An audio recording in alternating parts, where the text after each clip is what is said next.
Système D présente le Kiran. Le Kiran se joue à 3 ou 4 joueurs. Le choix des couleurs se fait par tirage au sort. C'est le joueur qui tirera les palets verts qui commencera. Chaque joueur joue tour à tour dans le sens des aiguilles d'une montre. Vert, noir, blanc et rouge. La première phase implique les joueurs à placer leurs palets respectifs dans les trous de la grille au centre du plateau de jeu. La première phase est considérée comme terminée lorsque les joueurs ont joué leurs 5 palets ou bien si la grille est complète. Dans ce cas, si certains joueurs possèdent encore des palets dans leurs dessertes respectives, ces palets resteront bloqués jusqu'à la fin de la manche. Dans la deuxième phase appelée phase de chasse, tous les joueurs ont lancé leurs palets mais la grille n'est pas complète. Dans ce cas, les joueurs ont la possibilité de reprendre un palet de leur choix et de leur couleur présent sur le plateau de jeu pour essayer de compléter la grille.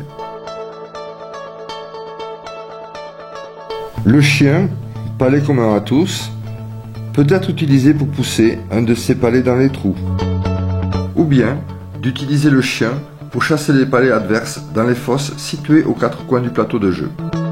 La phase de chasse débute avec une grille complète.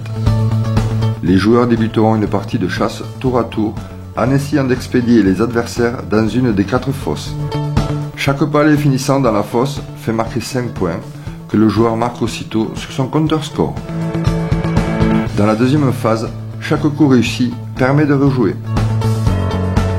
La grille de 9 trous représente 3 vagues ou lignes distinctes face à chacun des joueurs. Chaque trou a une valeur de 5 points. La deuxième ligne double les valeurs. La troisième ligne triple les valeurs. Une ligne complète, 3 trous, qu'elle soit horizontale,